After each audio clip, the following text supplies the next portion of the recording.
Hello and welcome. My name is Jeremy Lopez of IdentityNetwork.net. Let me ask you a question. How many of you have a vision to do something, to be something in life? You know, everyone listening to the sound of my voice should have a goal, should have an aim, should have a vision, something you want to accomplish, something you want to achieve, something you want to go. It's like Star Trek, going where no man's gone before. And see, going where no man has ever gone before is you, because you have the potential and the power to go places that no one will ever go before. There are millions of people on planet Earth. In fact, we're up to 7 billion people here on planet Earth. And do you know that statistics say that very few people actually live out the desires of their heart? Very few people live out the dreams and the goals in which they have inside of them. I want you to be one of the few that lives out your dreams. I want you to begin to discover in your life what it is you're called to do it and stick to it and accomplish and achieve it. You know, all through the Scriptures, the Bible talks about accomplishing, achieving. I can do all things through Christ who gives me strength. Greater is He that is in me than he that is in the world. There's such a powerful force inside of you, a DNA inside of you that can accomplish and achieve anything that you want to accomplish in your life. But you have to put your foot forward. You have to first take the first step of faith. What is faith exactly? It's calling those things that be not as though it were, which means whatever you can see here, you can have here. But you have to mentally visualize it. You have to mentally think it. You have to mentally get a picture of what you want and not look back. You cannot deviate from that goal, from that picture, from that vision, from that dream. No matter what comes about your life, no matter what happens in your life, you have got to stick to it like glue. You get a mental picture and say, my desire in life is to do this and that. And it doesn't matter if other things come your way, because there will always be situations that will arise in your life. There will always be people who will try to come and shift your life into something else. You have to stick to your guns, so to say. You've got to stick to it like glue and say, I'm not going to be moved, I'm not going to be shaken no matter what. You know, in the Bible, there's a woman that had an issue of blood. And the Bible mentions that she pressed through the crowd. Let me ask you a question. Are you pressing through the crowd of life? Are you pressing through the crowd of those people who are crowding you out of your vision? A lot of people have great ideas for you. A lot of people had good ideas for me when I was growing up. But you know what? Greater is He that is inside of me, which means the vision and the goal and the desire and the destiny inside of me, it would begin to scream out and cry out, this is who you are. And it began to radiate within my spirit, but I had to allow it to. I had to open up the door of that river of life to begin to flow in me to say, no matter what comes my way, no matter who comes in my path, no matter what happens, I will go forward. I will achieve this thing. I've got a goal that I must accomplish. And when you look at your life, like the woman with the issue of blood that pressed through the crowd, she began to make an agreement inside of her. She began to decree and say inside of her spirit. See, many of us have not made a decree or made an agreement with our assignment. You have to make an agreement with your assignment. And your assignment, only you know. No one else knows your assignment better than you. And therefore, you can't expect other people to know your assignment, because it is your assignment and your assignment alone. So you got to say, no matter what happens, no matter through life nor death, sickness and health, because you have to marry your vision. You have to marry that assignment. You have to be the one, because no one else is called to it. How many know you look in life and you see people like Barbie and Ken, you know, like my sister and her husband, looked like they were made for one another. You see people that you know they just get it, and they get each other, and they're made for one another. And yet you look in life and you say, these people are made for one another. That's because you've got to realize your assignment was made for you, and you were made for your assignment. You were made and created for your destiny. No one else can fulfill it. No one else could achieve it. No one else could accomplish it but you. Once you grab a hold of what you want in your life, the first principle I want to say to you is this, and you need to get this in your spirit. Ask yourself, what is it I want in my life? What do I desire to do in my life? Is it own my own business? Is it play for the soccer team? Is it coach the baseball team? Is it working here and being a manager at McDonald's? Is it being a management of Best Buy? No matter what your goal is, maybe your goal is to be a great philosopher. Maybe your goal is to be a great Bible scholar. Maybe your goal is to be a playwright. Maybe your goal is to star on Broadway. Let me tell you something. These achievements are accomplished by you giving in and feeding into your thoughts. No matter what happens, you feed into those thoughts. You know, even the Bible says, train up a child in the way they should go. And when they get older, they will not depart from it. A parent's job is to instill in their child not what they want for the child. That's not Scripture.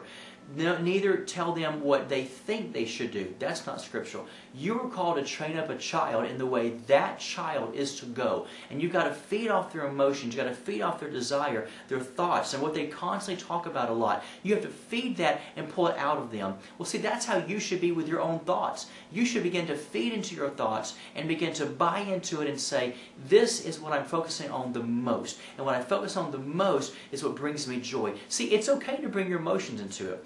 Don't allow people to tell you your emotions are something that has got to stay out of your life achievement. That's not true. Whatever turns you on, whatever excites you, whatever joy comes, and whatever smile is put upon your face, by no matter what subject in life it is, that's your body, that's your spirit saying, I come into agreement with this. I get happy when I hear you talk about this. I get excited when I hear you discuss this. I want you to begin to pay attention to your emotions, pay attention to your thoughts, and pay attention to what you talk about the most. Whatever you talk about the most, subconsciously, is what your mind is saying, this is who you are. Because you've got to realize, when your mouth begins to speak a lot, pay attention to what you're saying. Pay attention to the same ritualistic, maybe thing or drive that your mouth is constantly speaking. Think about what really gets you excited, what causes you to laugh like a child again, and go after it. No matter what happens, you go after that thing.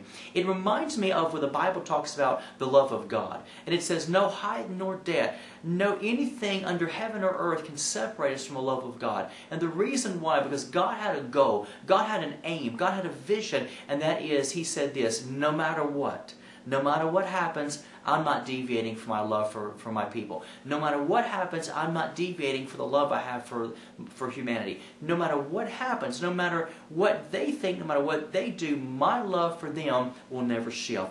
And that's like you. As a creator in God, you have got to never shift from the goal in which is inside of you. And even people on the earth can maybe do something that does not please God, or do something that maybe is hurtful in the sight of God, or maybe displeasing to Him.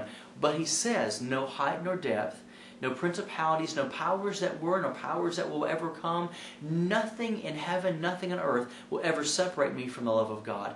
And when you begin to think like God and say, people that come my way can try to discourage me, but no matter what. People may come to me and get mad at me, but no matter what. People may come to me and say, you know what, you'll never survive, you'll never make it, you'll never accomplish this. But you say within yourself, like the woman with the issue of blood, no matter what. No matter what comes your way, focus, think, ponder, and go for that thing. Jettison yourself in the heavens. Put yourself there and say, I'm not looking back. The Bible also says this, placing your hands upon the plow and never look back.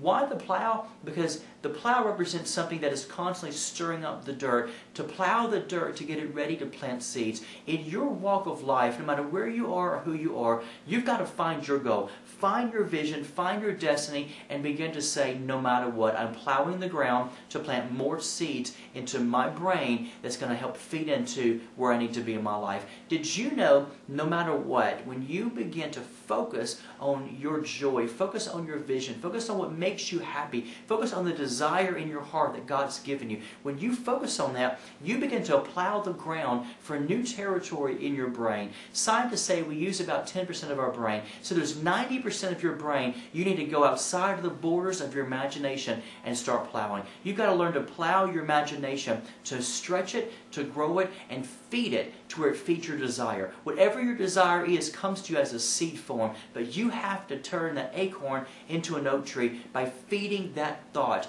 of your destiny, feeding that thought of who you are. And the more you feed into it, the more you plow your ground. You can't look back to what people say. You can't look back towards the left or right and say, but I'm not smart enough. You've got to let the cursed hows go. What is a cursed how? How is how I'm going to achieve this, how I'm going to accomplish it. It's not your goal. It's not your job to figure out how, because the hows will curse you. And if you live in the hows, guess what?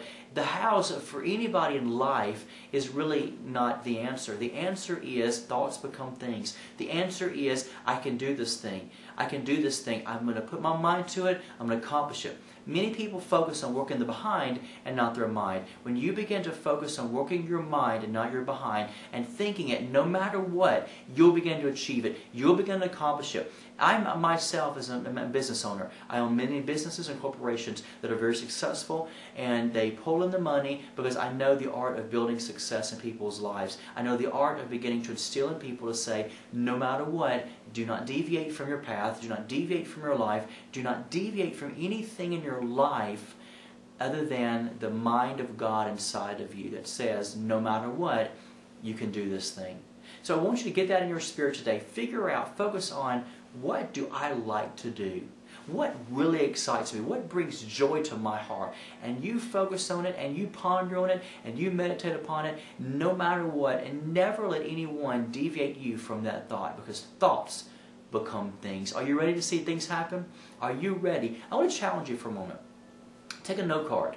Write on a note card for the next 90 days. Write out something that you are desiring, something small. Write out something that you're desiring, you want to fulfill, you want to see happen in your life. We're talking about some major, big ordeal, because within 90 days you need to start small. Be faithful in the small things, and God will make you faithful and ruler over many things. Start off in the small things. Write down something small, and then when you write it on an index card, stick it in your pocket, your purse, your billfold, whatever, and every single day, 3 times a day, pull it out, look at it, and say, I want this to happen in my life. Put it back in your pocket. The next day, I want this to happen in my life. Do it 3 times a day, morning, noon, and night. And you'll begin to see the day, the universe, your life, your body, your mind, everything begin to be lined up to the thoughts in which you think daily. Trust me, thoughts become things, and within 90 days, you'll begin to see what I thought begin to manifest in my life. Have a wonderful day.